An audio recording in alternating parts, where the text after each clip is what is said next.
El distinguido penalista Alfonso Zambrano Pagel. Doctor, bienvenido, un gusto tenerlo en estos micrófonos. Pregunta directa, doctor. Según las pruebas de cargo y descargo presentadas, ¿cree usted que el presidente Lasso ha cometido peculado?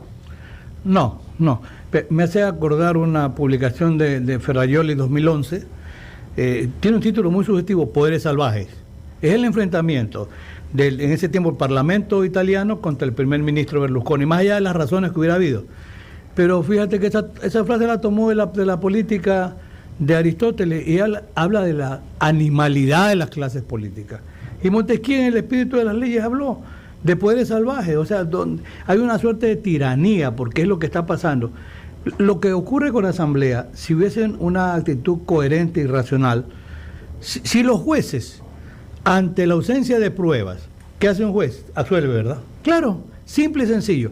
Pero aquí se les ha metido entre ceja y ceja en que como es un juicio político, no tiene que ver con la prueba. Al contrario, yo pienso que se equivocó la Corte Constitucional, porque yo no creo que sea porque sea una Corte correísta, tampoco tiene buenos magistrados, algunos profesores incluso en la Universidad Católica. Pero ¿sabes qué ocurre? La Corte Constitucional resolvió a base de la información que tenía y no investigó más. ¿Por qué? Porque la Corte habla de la mínima verosimilitud, o sea, mínima probabilidad de que sea cierto. No dijo que era cierto, y dijo solamente por peculado. Pero el momento, porque tenía una información limitada, la Asamblea le da la información A, y la Asamblea afirma algo que toma la Corte equivocadamente.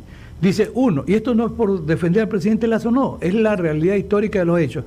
Uno dice, a ver, el presidente, a pesar de las recomendaciones de Contraloría, firmó el contrato o autorizó que se firme. Es falso. Era un contrato que databa de años antes. Dos, dice, a consecuencia de eso habría habido perjuicio. Falso, porque ahora se sabe que en el 2022, como se reajusta el contrato a base de las 13 recomendaciones de la Contraloría, la vez anterior que conversábamos no teníamos ese dato, pero ¿qué parece? 2022 hay un superávit, una ganancia de 180 millones de dólares. Entonces, el peculado, para entendidos y no, es el abuso de dineros públicos. Pero si uno está ganando, el Estado, ¿cómo puede haber perjuicio? Tocayo, buenos días. Así buenos días. Cariñosamente, hace 34 años que nos conocemos, nos tratamos con Alfonso Zambrano Pagel, profesor universitario, maestro del derecho penal, profesor y alumno de Carlos de Tomaso. Esa dualidad. La dualidad. La dualidad, ¿no? De la vida. Tocayo, qué bien que hayas dicho aquello, porque para mí el único responsable de lo que está ocurriendo en este momento es la Corte Constitucional.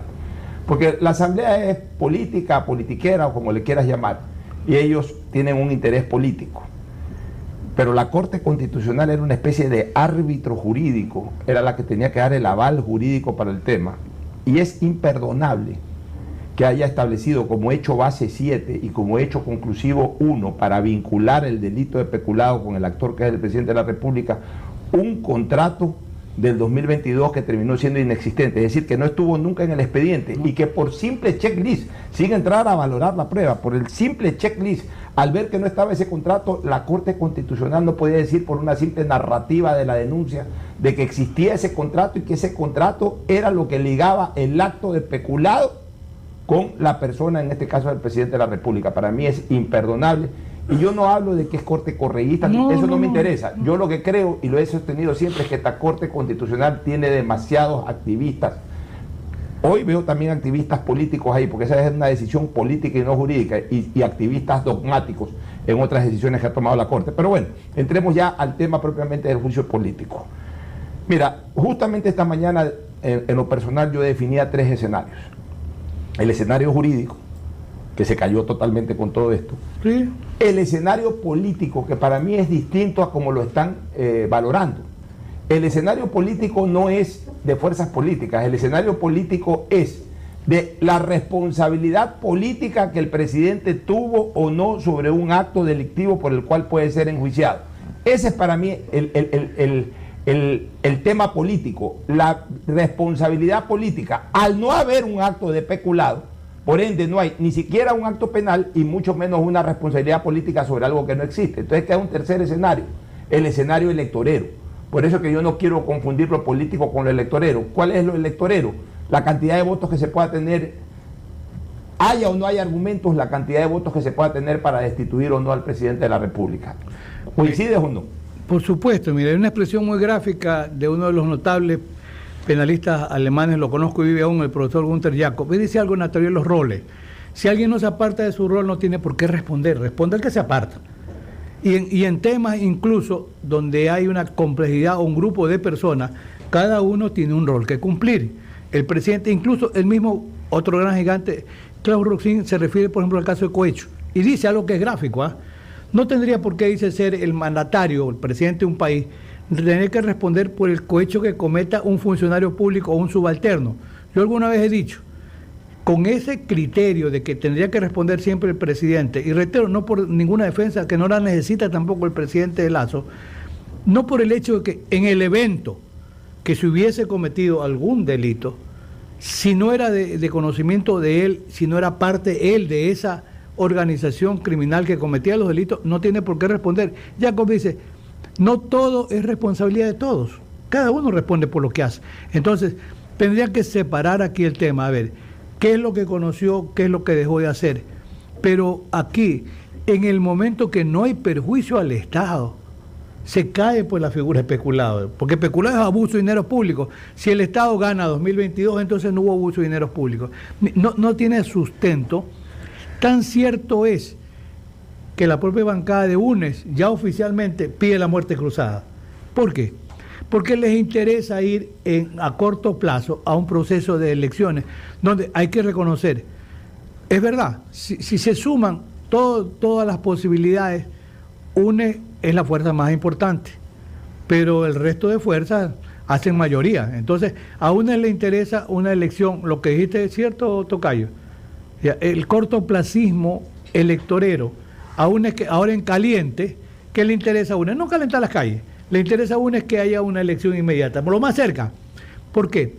Porque al interior de la Asamblea el desprestigio ya no puede ser mayor, ya no tiene nada que perder. Por eso están apuntando a la muerte cruzada y no creo que muy pocos probablemente vayan en la lista, pero si hubiera una elección inmediata es muy probable que UNES vuelva a sacar una alta votación. Eso es lo que le interesa, eso es el electorero en lo que tienes toda razón, Tocayo.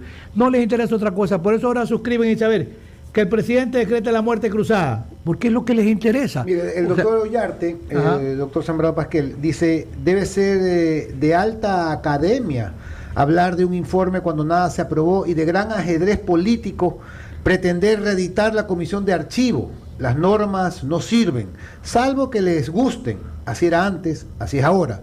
Lo que antes criticaban de los otros, ahora defienden los unos, dice Rafael Ollarte. Tiene razón Rafael, que es un buen constitucionalista además, por un tema de fondo.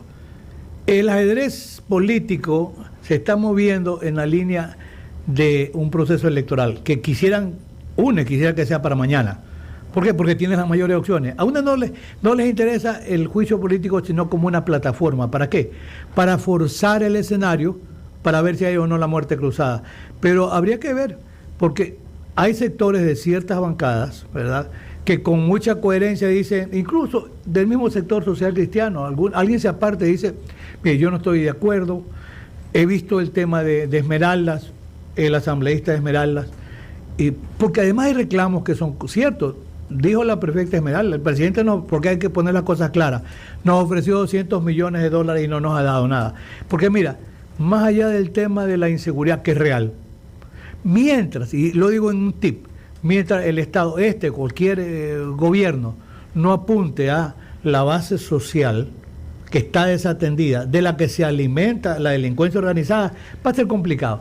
Está bien que el ejército vaya a la guerra, si quieres ponerle entre comillas, contra este narcoterrorismo, pero eso no soluciona el tema, porque la base social ahí desamparada sigue vigente. Entonces tendremos muertos y muertos y muertos, pero mientras la base social no sea atendida, va a ser muy complicado. Pero fíjate cómo este momento histórico se mezclan el tema político con el tema de la inseguridad ciudadana. Ahora, Alfonso, buenos días, primero, antes que nada, un gusto.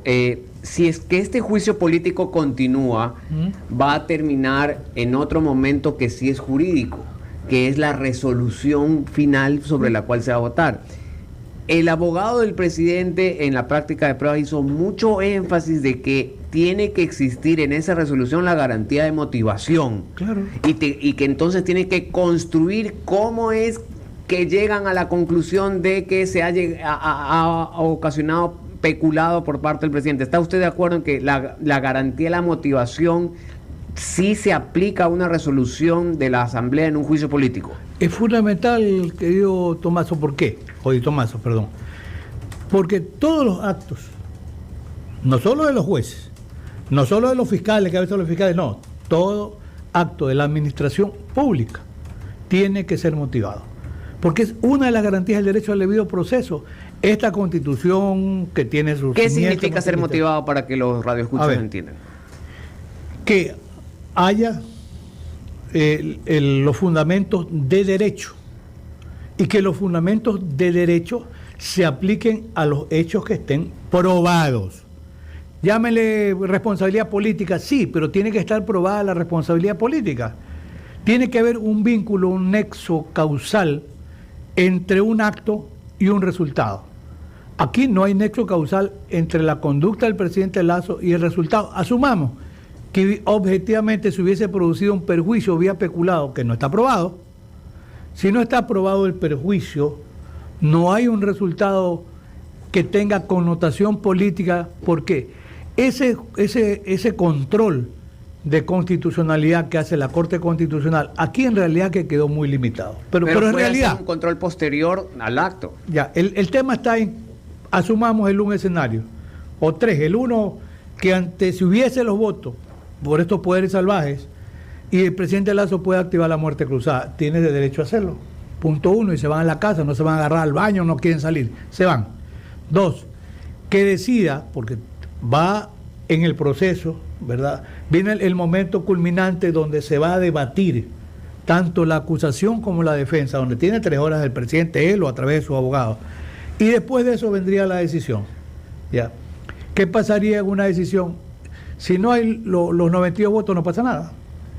Asumamos que hubieran a última hora, por ahí van y 94, cualquiera que sea, más de los 92. Eso motivaría, ¿verdad?, la pérdida del cargo del presidente. Y las dos preguntas, dos inquietudes yo también he escuchado. La una, que podría demandarse la inconstitucionalidad del acto. El acto, y de Tomaso, que es un buen constitucionalista, el acto de la Asamblea de la institución, ¿es un acto normativo o no? No, para mí no, para mí es un administrativo general. Ya, pero tiene que estar motivado. Por supuesto. Y si no está motivado, eso es causa de una acción extraordinaria de protección. Sí, pero ahí yo quiero aportar con algo.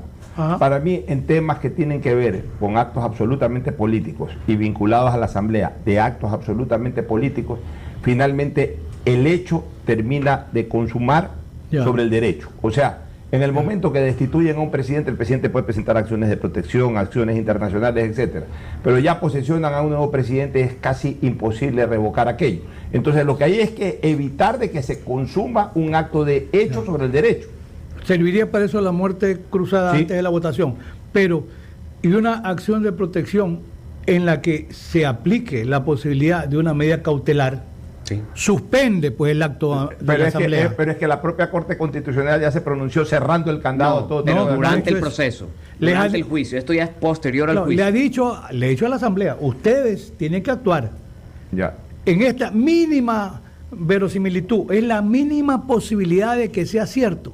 Esa mínima posibilidad ha sido destruida en el transcurso del juicio político. Y dice, durante el proceso ni esta Corte ni ningún juez de la República puede actuar. Ya después, ¿no? Claro, o sea, una acción de protección. Tú te sientes afectado. Así es. Pero ahí es cuando yo digo que termina consumiendo el hecho sobre el derecho y va a ser muy difícil revocarlo porque es un acto político. Entonces, yo creo que el gobierno debe tomar todas las medidas del caso, efectos incluso de disparar una muerte cruzada ante un hecho que hoy es brutalmente ilegal.